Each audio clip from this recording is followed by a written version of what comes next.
Ambassador Roscoe, I'm going to call you James at your invitation. Yes. We are delighted that you could be here.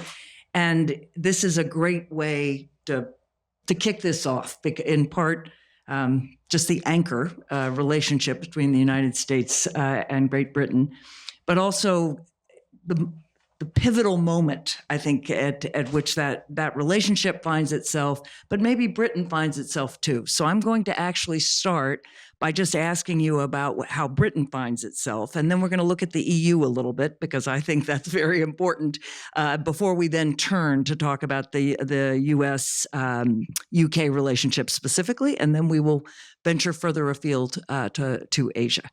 So with that, I wanted to start by just asking you to set the stage with Britain's own view of itself in the world. So after Brexit, there was the turn to global Britain. And I think I can say it was a vision of Britain as re-anchored with the United States, very strong special relationship, and the interlocutor, or a principal interlocutor, with the EU. And actually, Britain had been when Britain was in the EU. And then, of course, playing a much more traditional global British role. After Biden was elected, there was a rethink in 2021, and then a recent one with our own Fiona Hill, not New America's, but Washington's own Fiona Hill, as part of it. So I'd love it if you would just talk to us about where that has landed now, if you're thinking about Britain's defense and security strategy. So thanks for having me. It's great to be here. I think I would start with the politics. So you're right. After Brexit, I think we went through a period of significant political flux in the UK. There was no real consensus on what Brexit meant. And from a parliamentary perspective, it was very difficult to get that consensus legislatively. And so we went through a period of some churn. And I think that culminated in our most recent election, where for the first time in some time, we had, for a start, a Labour Party with a majority in Parliament, a significant majority in Parliament. And so the stability, at least politically, with our executive in the legislature to take things forward and have the confidence that they would govern for 5 years. Yeah. And so to be able to plan for 5 years. And I think that was quite significant after that period where certainly as a civil servant, it was tricky to navigate it politically. Within the European Union, I think the UK knew where it was economically. It was very easy to trade with our nearest partner.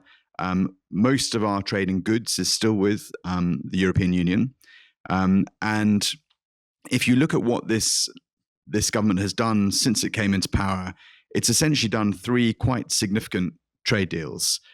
And the first is with Europe.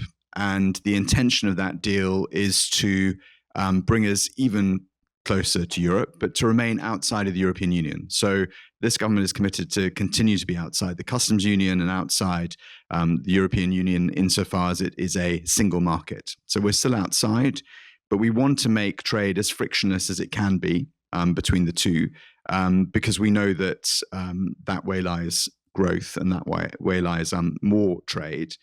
The second big deal is with the United States. And we did the first deal with the Trump administration. And that deal was essentially about avoiding tariffs.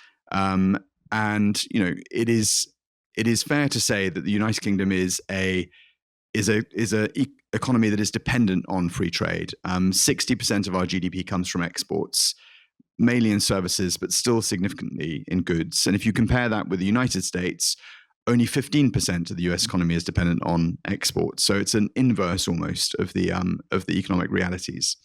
So getting that deal with the US, which is again a significant trading partner for us, in order to keep the tariffs down, keep them round about 10%, was incredibly important. And that deal isn't yet completely done. There's more to do on tariff lines.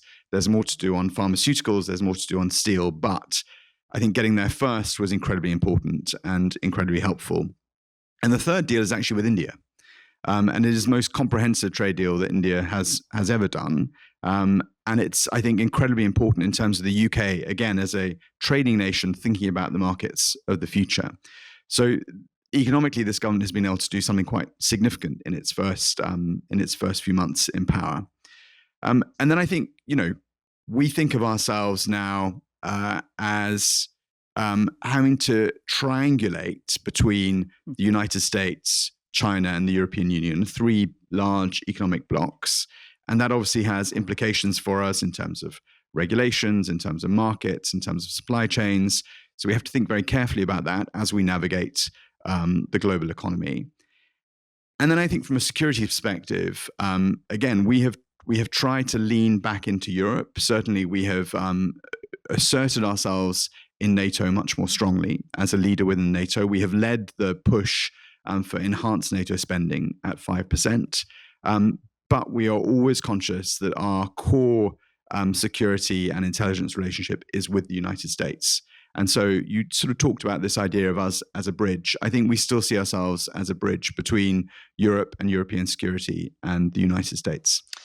So that's very helpful, and I'm struck by the image of Britain triangulating between the U.S., the EU, and China. That is a very different vision than certainly the Cold War vision I grew up with. But I want to focus on that defense dimension, because as Europe, the EU, and recognizes that it has to spend 2%, 5%, a lot more, and it has to take its own defense seriously, including with the nuclear umbrella, but more from France and Britain. It can't do that without Britain. I mean, if you are talking to the French and the Germans and the Italians and the Poles, you have the stronger army. Anybody French here? We're not going to get into that, but you are a key anchor. So how does that on the one hand, I really see the European defense community, the 21st century version, as allowing Britain to be part of the EU, but separate in a different community. But as you pull closer in terms of arms and collaborative manufacturing and planning, does that pull you away from the US? I don't think it does. And I think it's because NATO remains the sort of template for cooperation writ large. I mean, NATO, the war in Ukraine was a massive wake-up call for Europe. And I think we had, since the end of the Cold War, sort of moved along quite happily. And frankly, I accept the challenge of this administration that we had also very happily accepted that the United States were underwriting European security, both through the nuclear umbrella, but also through their significant forces positioned in Europe and the deterrence that the alliance brings. So we did have to step up, and we saw that very clearly, and we've worked very hard to do that. I think that there is a tendency in Europe, and I'll say this carefully, but I think there's a tendency in some parts of Europe, particularly when they look at this government in Washington, to think that Europe now has to do it all alone. And I think that's both dangerous and wrong. We need security to be a North Atlantic security. We need to be as ready to help America if we need to, as we need America to be ready to help us. And frankly, that's the only way to really achieve real deterrence from the threats that we face. Having said that, we need to take responsibility for security in Europe and on Europe's eastern flank. And I think, you mentioned the French. I would talk about the Poles. Yes. They have incredibly stepped up in terms of their defense spending and their commitment to defending their border, and have done an incredible job. The Baltics as well have stepped up extraordinarily in the cyberspace in particular. So I think you're seeing Europe step up and understand this risk and this threat and do what they need to do to face it. And I think what we need to do over the next 5 to 10 years is look at where US forces are integral and critical to European defense, and think about where Europe can step into those spaces and say to the Americans, you don't need to do this bit of European defense anymore. You can take this resource and flex it into the Asia-Pacific region if that's what you want to do. We're ready to look at that. But what we can't do is step away from the idea that our security in Europe has to be North Atlantic. It's interesting. Would it be fair to say that the U.S., I'm struck by your point that it isn't either or, that Europe doesn't have to do it alone. And the corollary of that is, of course, the United States still needs Europe and the UK without question. But the underlying foundation has shifted. I mean, that was a matter of faith through the Cold War. I mean, an ideology and interest, but also I think just a touchstone for any American foreign policy person. Do you feel the shift to the transactional? In other words, that yes, there is still a need, but it isn't going to be the same kind of just bedrock commitment. It's going to be more transactional. So I have to say the commitment still does feel bedrock in the sense that, when the Prime Minister speaks to the President, he says very clearly that he is committed to NATO and that he is committed to Article 5 and the mutual defense that's implicit in that. So I think we have no doubt about the President's fundamental commitment, but I think we also have no doubt about the President's insistence that Europe pay its way in NATO. And I think that's where the balance now lies. I think we've moved from that ideological commitment that the United States was willing to underwrite for whatever reasons, the Cold War ideology, wherever we were, to a situation where it's much more pragmatic from the US perspective and much more reasonably insistent on, through an American first lens, saying you've got to pay your way. But I don't think we doubt for a moment the US commitment. And I think the US know through hard lessons that instability in Europe is bad for the United States. Yes. Although the younger generation, what part of what we're all dealing with is as younger generations, have not had those stories and that experience. I will just say, because I always think it's important as just a matter of fairness to this administration and just in general, Barack Obama was pushing really hard to get the 2% commitment, which originally did come, well, not originally, but he certainly got it affirmed. So this, and Joe Biden too. I mean, Joe Biden was all about being back, and Joe Biden, much more than Obama, was a 20th century president in terms of the way he thought about foreign policy, and he had vast experience. But it really has been coming for a long time, that partly because the United States was not able to afford it as easily. We were not, certainly if you compare us to the 1990s when we were the hyperpower, but also because that's the maturing of the relationship and the reestablishing of that commitment on a fairer ground. So Trump insisted and of course with Ukraine, it's been easier to do, and Europe stepped up on its own. But I always just think that's important to affirm. So let me ask you about Ukraine, and then we're going to come back to trade in the U.S. Just give us a sense of where you see the war in Ukraine at the moment, with Europe, with the U.K., and the U.S. pushing together, taking different strategies. No, I think we're entirely aligned in terms of what we think needs to be done. I think if you look at where we are in Ukraine right now, it's an awful conflict on the front lines.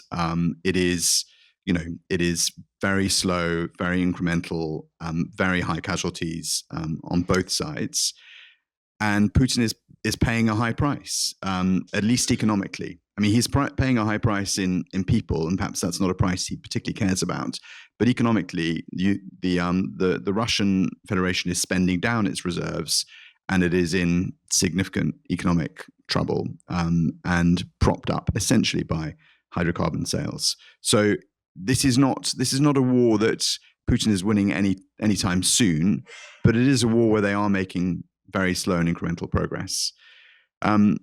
We are and will do anything we can do to support the Ukrainians, and obviously we have been one of the leading partners in giving them the weapons they need, helping them with the intelligence they need.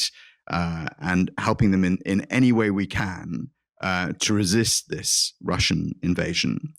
But I think we're at the point now where we need to do what the president wants to do, which is bring the parties to the table. And we had the president obviously for a state visit in the UK last month. You could feel his frustration. We had lunch with the president. You could feel his frustration, and then it came through in the press conference afterwards with Putin. But I think he still fundamentally thinks that he can bring Putin to the table and he can convince Putin to do a deal. And I think the call, that we saw at the end of last week, and then the meeting with Zelensky, is an indication of this. He still wants to move this in a way that is a negotiation. But I think he has said several times now, maybe we just need to give Ukraine what it needs to win. And I think that at some point, the president's patience will snap and will give and will move in a slightly different direction, unless Putin does genuinely engage in this latest offer from the president. It's personal for him. Yeah. Right? It's one of the things to understand, that he really thought he had a relationship with Putin. Many of us did not. Many of us thought, Putin has been playing this game for a far longer time. But I think that it was interesting. And it's been interesting, of course, to watch how Britain and Europe, but I know Britain was very much there, managed the sort of leader's trip to stiffen Trump's spine after Alaska, and to really make sure that he's on side. And I think that has been successful. But the dynamic between him and Putin is personal. That's interesting.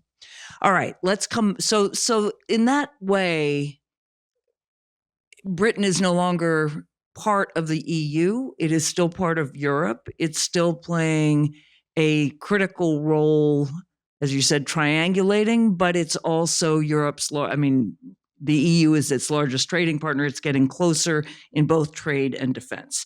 So now then let's look at the core of where we are. And I'd like you to come back to the trading relationship and where you think that needs to go. The keeping it at 10%, yes, and many countries followed you, but where does it need to go for Britain to be where it needs to be? So I think there are two answers to that question. One is that we would like to, we don't like market tariff barriers, and we'd like to liberalize those as much as we can in a way that works for both economies. And the really good thing about the economic relationship going into this with the US is, look, we've got about $1 trillion invested in each other's economies. Oh. We're looking at sort of around about $300 billion a year in terms of trade between the two economies. One of my favorite stats is that every day in America, about 1.2 million people get up and go and work for a British company. And in the UK, 1.8 million Brits wake up and go and work for an American country. Quite remarkable given the disparity exactly. in size, yeah. Right? So it's, the kind of, the connective tissue economically between our economies is quite significant. We are, I think, the biggest investor in over 30 US states. We're the biggest investor in California, in Texas. So we are a significant part of the US economy, and London is still a major capital market. I think the two things that we need to see are further progress on, where we can, bearing down on market access barriers and bearing down on the tariffs, because we still believe in free trade. And the fundamental point is that when you look at the UK and the US trade in goods, it was balanced. So the biggest critique that President Trump has of the global trading arrangements is that America's trade with the rest of the world is deeply imbalanced. And I think that's true. And I think that he was right to look to address that. But our trade was already balanced. So how do we continue to maintain that balanced trade? And how do we find an arrangement around the tariffs that doesn't hinder that trade? Because it's good for both of us. It creates jobs, it creates growth, it creates wealth. I think the other part to it is that sort of triangulation. How does the UK think about where it wants to be in terms of global regulation? So when we look at the state visit, we did a big deal around tech. So our tech partnership deal is significant. It talks about the UK and the US working together in AI, in quantum, in chip IP, in nuclear fission and fusion. There's a depth in the relationship there that's really significant. But that means we need to regulate with you if that's going to work. So we look at the EU regulating on AI, and we think they're regulating for risk rather than opportunity. And what we want to do is continue to work with the US to regulate for growth and for opportunity while being cognizant of the risks. And that's in the digital space, it's in the digital financial space, it's in the crypto space. We just need to make sure that we don't part company and we don't engage in regulation that sort of applies the brakes. And I think the other part of the triangulation is China. And I think the question there is about supply chains and dependency and the risk that that dependency can bring. And I think that one of the things that Secretary Bessent wants to look at very closely, particularly after China created limitations on its exports of magnets and some critical minerals last week, is how we, Western democracies, can wean ourselves off that dependency and off the kind of industrial market manipulation that China engages in order to dominate some of those supply chains. So I want to talk further about tech, where we really have a very strong, as you say, connection. But your vision fundamentally of what the world economic system should look like really differs. I mean, I'm assuming you still support the WTO. You support the vision that a free trading world, a fair trading world, and we've all moved more in the direction of making sure labor and environment is there, is better for the world. That is not the U.S. view, and it is the Chinese view, which is ironic. But can you imagine a scenario in which the NATO countries, the EU, NATO without the US, and NATO's Asian partners? I did a calculation. I added up the GDP of all those countries, and it's 42% of global GDP. That is bigger than the EU or the US. So in theory, all of you could come together, again, the EU, Britain, Canada, Japan, South Korea, Australia, and essentially just insist. You could impose tariffs together on the United States the way China did and force the US to back down. Do you see a way to really shore up that free trading system when the US is so opposed? So I've so many thoughts on this. The first is the world isn't just about economics. So we can't just think about economics. We have to think about security. We have to think about the other dimensions here. The second thing is, I'm not sure China does believe in free trade. I think China believes in significantly aiding its industrial complex financially in a way that actually allows it to dominate markets and remove other players from the market. So if you look at, let's just look at wind farm technology, for example. They have done state aid into their renewables industry to the extent that it's almost impossible now for European firms like Siemens to compete. And that's a huge problem. If you look at the steel and the way that they're willing to dump steel in the global market to control their share of it. If you look at critical minerals, where, you know, as soon as a lithium mine opens in country X, because the lithium price is at X per ounce, the Chinese just bring the price down, and that mine goes out of business. So I think they like the idea of free trade. I'm not sure they actually adhere to the fundamentals of free trade. I think, just as I buy the idea that the United States was underwriting European security, I buy the idea that global free trade, as it was exercised in the 90s and early 2000s, did wonderful things for the American economy, but also brought costs to the American economy and also did create significant trade imbalances. Would I go about addressing those imbalances in the way that President Trump is? No, but I'm not the democratically elected president of the United States, so it's not my call. But I think that he has identified a problem, which is the hollowing out of the US industrial base, the supply chain dependencies that has created, particularly on China, and the fact that the US runs a trade deficit with a significant number of partner countries, and said that needs to change. And he's trying to address that in the way that he thinks is best. Yes, but so let me frame it a slightly different way. And I take your point about China, and I take your point about our industrial policy. Although again, he's really following Biden there. There's not that much difference between them, and of course, the EU has not been any too happy with the U.S. industrial policy in the sense that yes, to fight China and to build our own security and resilience, we are subsidizing and choosing. We rebuilt an industrial policy, but for the free trading nations of the world, that is not better. But so I guess what I'm wondering is if you can imagine a trading alliance of all those countries without the U.S. It's really it's the NATO strategic partners in many ways. As one block, the free trading block, the US and then China with their views.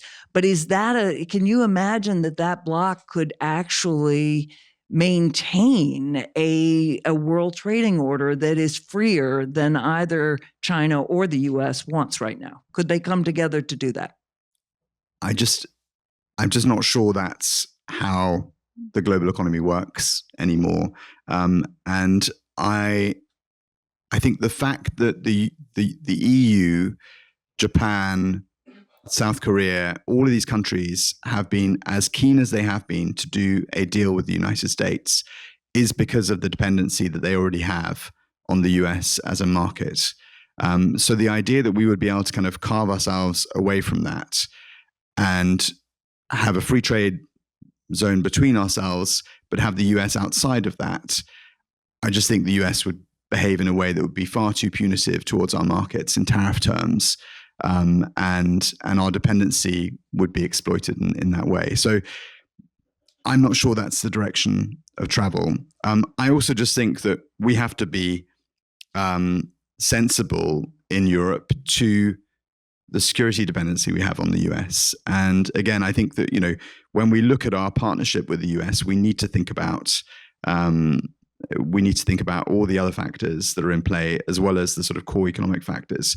What I would say is I think there is room for the US and the EU and many of those players to come together to think about the threat that China poses.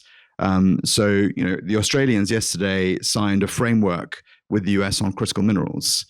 And that is about saying, how do we look globally at the sort of disposition of critical minerals? How do we look at the processing capability at the moment? How do we look at the supply chain vulnerabilities? And how do we map that to understand where we're absolutely dependent on China to the extent that they could switch off our ability to manufacture certain things and certainly to pursue the frontier tech that we want to?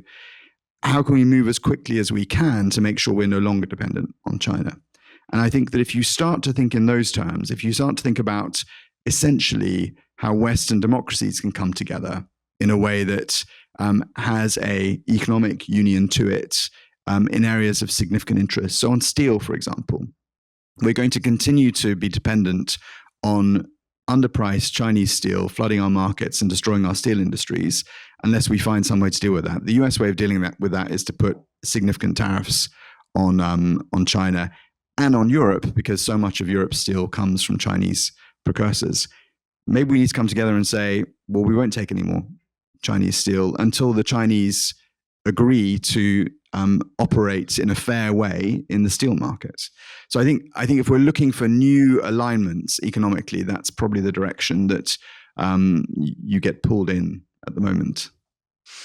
So I want to ask, we'll move to China and Asia. I want to make sure what you're going to tell me when we have 10 minutes plus. Okay. So, because we have plenty. So I agree. We were talking about musical theatre before we sat down. Yes, so that was right. much more. If you'd like us to do that, we can do that too. Talk, not do. You can do. I am not. So I hear you. I will just say that I think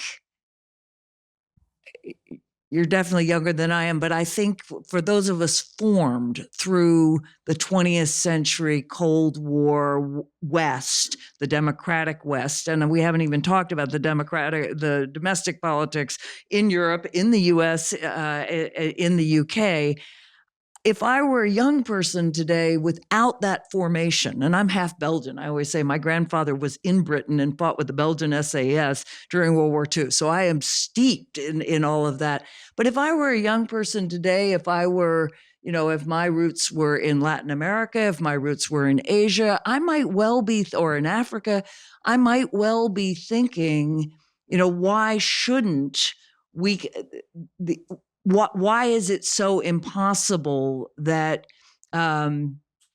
you couldn't have sort of more of a three-part world than the sort of bedrock US, Europe, and then we sort of play with it. And in some ways, Britain being that triangulator, that's a three-part, that's a triangulator between the EU, the US, and China. But there is a possibility of a fourth block. And it's the possibility also with many developing countries that China is wooing, that the US is not wooing, and the EU, yes, but not as effectively as it might be. But we will. I want to come though to the question of China, and specifically following the deal this week. When I read that deal, I thought, in many ways, China triggered it, and the vulnerability, our vulnerability to China's rare earths and critical minerals, absolutely. But I always, the one time I met Lee Kuan Yew in the aughts, he said, and we've heard this all the time, we don't want to have to choose, right? We want the U.S. there, and we want China there, and we don't want to have to choose. And how do you, and again, as Britain, with the ties with Australia, but your own also sort of Commonwealth ties. How do you avoid this slipping into with the U.S. making these deals, that new Cold War with China? So I think maybe that Chinese view of the world sort of evaporated with Li Keqiang, and certainly Xi Jinping's view of the world is about fundamentally the survival in China of the Chinese Communist Party, yes, and China doing whatever it needs to do in order to achieve that. But also, one of the things that helps the Chinese Communist Party survive is the rest of the world looking more authoritarian or less like the 1945 consensus than it still does today. And I think that is at the root of what will ultimately drive the polarization we're seeing, and will drive it further and further. And I fear that ultimately people do need to make a choice about which way they want to go. If the world is polarizing in that way, what do you want the world to look like? Do you want to, I love China. I lived in China after I graduated, and speak very bad Mandarin. And, nothing gives me greater joy than Chinese karaoke. But I would not want to live there today. No. And I would not want to live in Xi Jinping's China. I would absolutely, and I do love living in the United States. And I am long the United States of America, and the United Kingdom is long the United States of America. And this is the indispensable country if we are going to win this struggle between these two visions of what the world should look like. And I can see from your expression what you're thinking. I'm not going to describe it, but my point is that I think we are long the United States of America.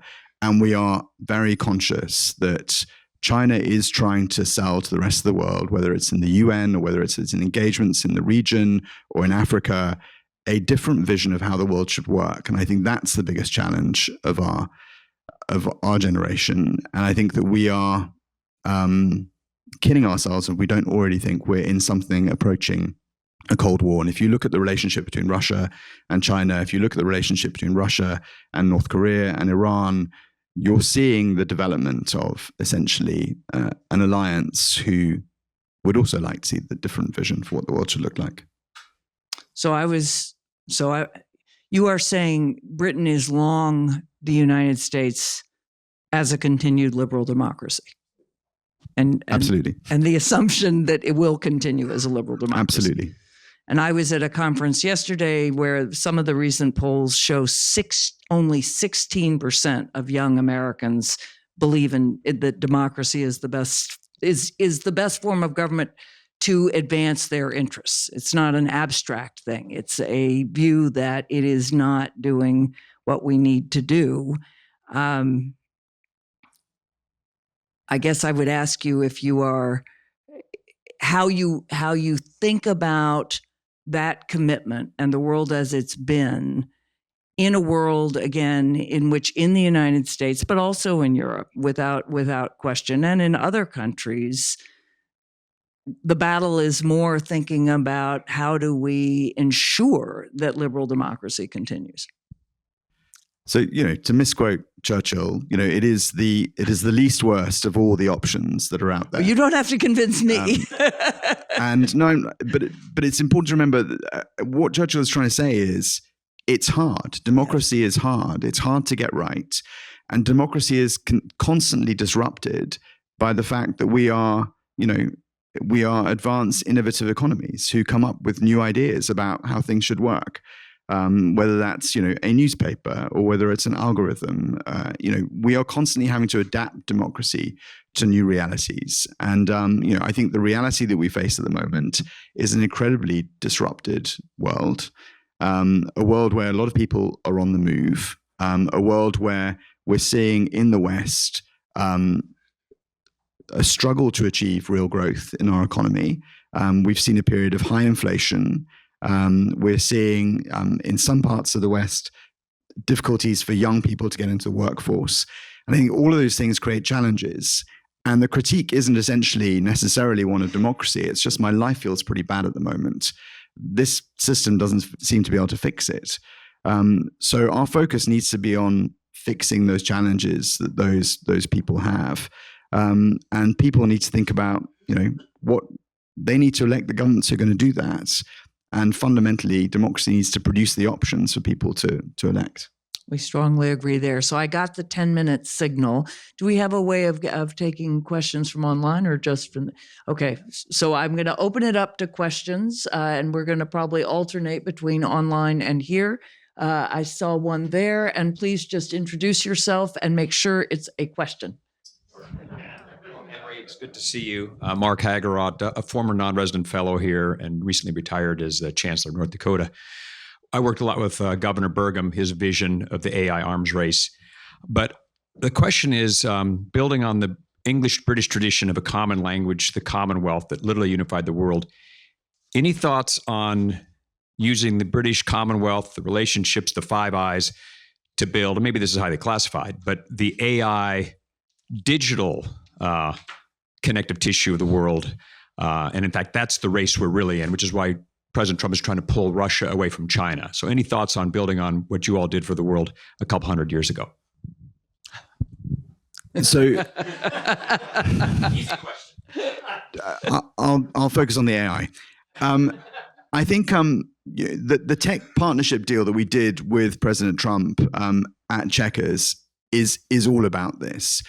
And it's particularly about working hard to partner UK and US expertise, both in the sort of academic sector and in the private sector. So how do we make sure that tech IP, capital, and people move more easily between those two things? How do we make sure we're not duplicating or creating redundancy in our systems? So if you look at quantum computing, for example, the UK is particularly good at a part of the quantum build and in cooling that quantum.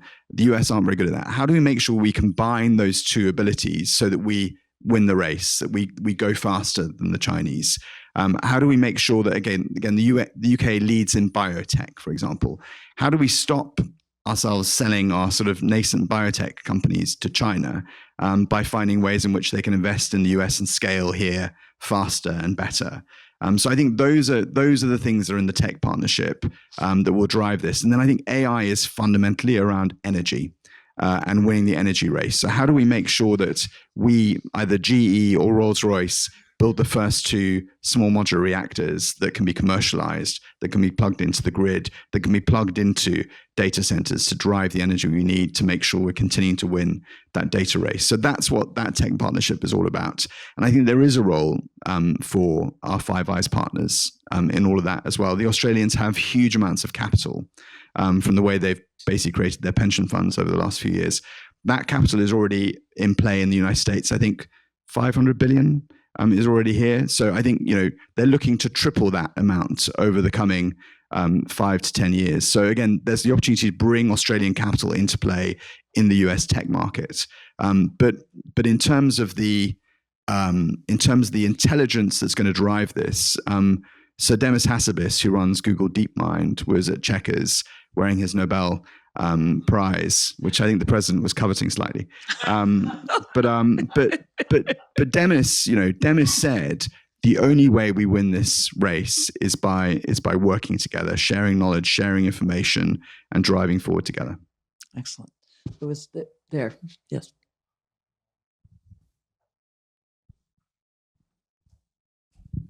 Thank you very much. Sophia Gasson from King's College London. America's fundamental structural focus this century is on strategic competition with China. Its asymmetrical advantage lies in its alliances. In the UK, the current government has taken a shift in approach on China, certainly pursuing more forms of engagement and coming to that triangulation approach that you've articulated. How are you thinking about this process of navigating the potential demands for alignment on China policy from the United States, given that we have a vested interest in demonstrating to the US that its allies are at advantage, but also that we are trying to, under the current government, take a somewhat different approach on China? Thank you. So I don't know how different our approach is, but I know exactly what you're saying. I think so. It was actually the Biden administration with its small yard and high fence that I think was putting a lot more pressure on allies to think about their trade relationships with China. They were trying to bear down on capital into China, particularly into frontier tech. They were trying to bear down on the export of high-end tech into China, and they were looking very carefully through CFIUS at investment into the United States. This government, you've seen with the NVIDIA chips, I think this government takes the view that the US should continue to sell to China in high-end tech, and in doing so, create a dependency there and prevent the Chinese from needing to or pursuing their own high tech in that space. So that's an interesting change. The US also just wants to sell China a lot of low tech stuff, so sorghum beans, for example, and it's a big problem though that China aren't buying the beans. So I think it's not quite as sort of cut and dry as the US has drawn a line and you can't step over it. I think the US sees that China is a big economy. It sees that it's a big potential export destination. This is a president who believes in deals. I think what the US wants to do is it wants to say to its allies, there might be risks in doing these things that you're thinking about doing. And maybe you want to think very carefully about that before you take that risk. And I think as an ally, particularly one who is as connected on the intelligence and the security side, we listen very carefully to that advice. So do we have a question from online? We have time for one more question. No, we don't. Okay. We have time for one more question. Anybody? There you go. Hi, my name is Jack Krapansky. I'm unaffiliated and retired, and I know a little bit about quantum computing, but I won't ask you about that. Yes. Anyway, so my real question is the big picture, the overall relationship with the U.S. Do you see it as more of a big collection of headaches that keep you up at night and bug you in the morning, or is it just like endless field of opportunities? Does it feel more like headaches or more like opportunities? And what advice would you give the Trump administration if you could tell them to change one thing that you tell them in private?